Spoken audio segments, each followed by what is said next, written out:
दिया सभी साथियों को इकट्ठा होने के लिए, क्योंकि अब तक हम एचकेआरएन के माध्यम से जेई अलग थे, टीचर अलग थे, किसी और विभाग के कोई और डी ग्रुप में या किसी और चीज़ पे भी थे, वो अलग थे, इरीगेशन में भी हटाए गए हैं, उस डिपार्टमेंट से पता नहीं कोई साथी आया या नहीं आया।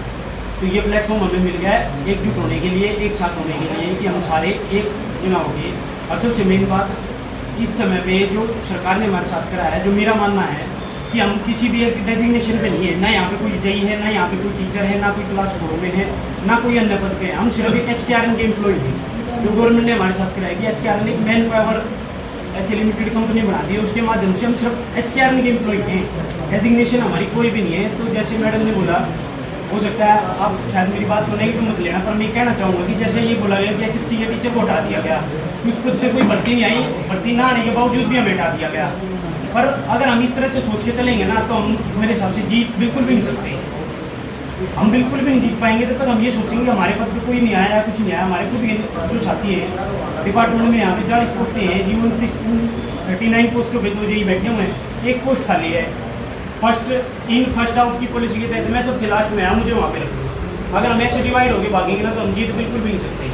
हमें यूनिटी में एक साथ रहना पड़ेगा, एचकेआरएन को साथ लेके चलना पड़ेगा, चाहे हमारी डेजिग्नेशन कुछ भी हो। और सबसे मेन बात, इस बैनर के नीचे जब हम आए हैं तो हम सभी अब हरियाणा कर्मचारी संघ के साथ में रहते हुए एचकेआरएन एम्प्लॉयज़ के नाते अपनी आवाज़ को उठाएंगे, और हम उस आवाज़ को उठाने का कार्य करेंगे तो अवश्य हमारी जीत जरूर होगी।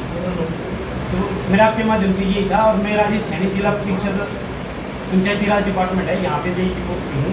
और हमारे सभी साथी यहाँ पे जो रिज़ाइन करा दिया, जिनको कार्यभार से मुक्त कर दिया, वो साथी तो हमारे साथ आ गए, लेकिन कुछ साथी ऐसे भी हैं जो डाटा एंट्री ऑपरेटर हैं, अलग अलग डिस्ट्रिक्टों में उनके नाम के लेटर निकल चुके हैं, पर सोनीपत के नहीं निकले, तो साथी यहाँ से खड़े नहीं हो रहे। मनरेगा में भी जेई हैं, वो भी आगे नहीं खड़े हो रहे। और भी तरह तरह की डिपार्टमेंट है। तो सबसे मेन बात, जैसे ट्विटर कैंपेन हमने चलाया था, और ट्विटर कैंपेन के जरिए हमारी बात काफ़ी अच्छी उसको पहुँची हुई है। खुद हम दिसंबर में भी हम मुख्यमंत्री जी से मिल के आए थे, उस टाइम पे एप्लीकेशन भी दे के आए थे, उन्होंने वो हमारी एप्लीकेशन रिसीव करके बाद में मेरे पास कॉल भी आई थी उनकी तरफ से कि आपका जन संवाद भी इस तरह से हमने ये लगाया है। और एचकेआरएन एक ऐसी पॉलिसी है कि इसके तहत अगर आपकी सीट पे कोई आ गया ना, तो सर आपको जाना पड़ेगा, वहाँ से पर छोड़ना पड़ेगा।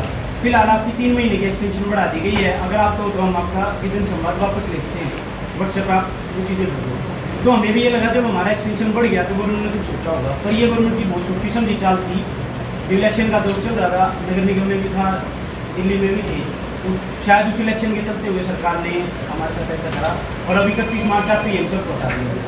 और रही बात है पोस्टें खाली होने की, हम क्या बताएंगे सरकार को सारी चीज़ों को पता है। हम अपने डिपार्टमेंट की बात करें, HSBP डिपार्टमेंट, उसमें सारी पोस्टें खाली पड़ी है देखी। इरीगेशन डिपार्टमेंट है, उसमें कोई भर्ती भी नहीं आई, खाली पड़ी है। पब्लिक हेल्थ ने अप्रूवल भी ले ली है, एवरी डिपार्टमेंट से 80 पोस्टों की अप्रूवल भी ले ली है। और ये सब बातें ना करके हमारा ध्यान सिर्फ ये रहना चाहिए कि हमारे को रोजगार दिया गया है, तो हमारे रोजगार को हमारे से छीना ना जाए। सरकार को हम पोलाइटली पहले ये बात उनके दिमाग में डाले कि आपने हमें रोजगार दिया, आप ही हमें रोजगार करोगे तो हम जाएंगे।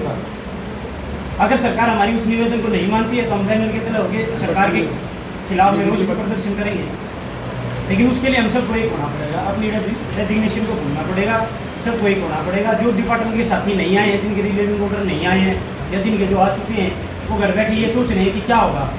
तो मैं अपने भाइयों को कहना चाहूँगा, आज कम से कम यहाँ पे हम 50, 100, 150 साथी इकट्ठे हो सकते हैं।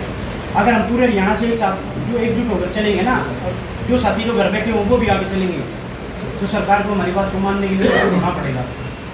और ये हमारे साथ गोवर्धन को भी है, जिनका हमें साथ मिल गया है किसी भी माध्यम से, किसी के भी प्रयास से, जो हम इस बैनर के नीचे आगे आकर हम इनकी मानते हुए बड़े प्रदर्शन को शांतिपूर्ण तरीके से करेंगे, तो सरकार को मानना ही पड़ेगा। यही विचार की बात, आप सभी समझदार हो, जो आप यहाँ पर आए हो, उनमें जरूर कुछ ना कुछ पाने का, कुछ हासिल करने का दम है, तभी वो यहाँ पर पहुँचे हैं। और जो साथी घर बैठे हुए हैं या जिनके रिलीविंग ऑर्डर उनके डिस्ट्रिक्ट ने नहीं निकाले पर वो डिस्ट्रिक्ट में निकल गए हैं, उनको कहना चाहूँगा कि आप मतलब इतनी बेशर्मी क्यों कर रहे हो, जब आपको पता है आपके साथी हो चुके, साथ में रहने वाले का कई बार साथ दिया जाता है। और आपके ऊपर भी आज आई हुई, आप भी किसी दूर नहीं हो, कभी भी किसी के भी लेटर जारी हो सकते हैं। तो उनसे निवेदन है, अपने घर से निकल के आओ, एकजुट होकर काम करो। और आज हम सोनीपत इस प्लेटफॉर्म पर इकट्ठे हो गए हैं, तो मैं संघ से ये अपील करूँगा कि हम सभी को आप एक प्लेटफॉर्म में बांध काम करें, क्योंकि हम पंचायती राज के सिर्फ 6 हैं, हम 6 जहाँ खड़े रहेंगे हमारी कोई गिनती नहीं है। पर हम हरियाणा कर्मचारी संघ के साथ अगर इन सभी साथियों के साथ खड़े होंगे तो हमारी भी गिनती है। अगर हम इस तरह से डिवाइड होंगे तो कुछ नहीं होगा। होगा, तो आपके माध्यम से ये है कि आप एक ग्रुप बना के 10 अपने फॉर्म बना के कि जहाँ पे हमें एक मैसेज दे दिया जाए कि हमारा इस दिन हम ये करना चाह रहे हैं। जैसे निर्देश हमें मिलते रहे। बाकी सभी को धन्यवाद और हरियाणा कर्मचारी संघ का बार बार दिल से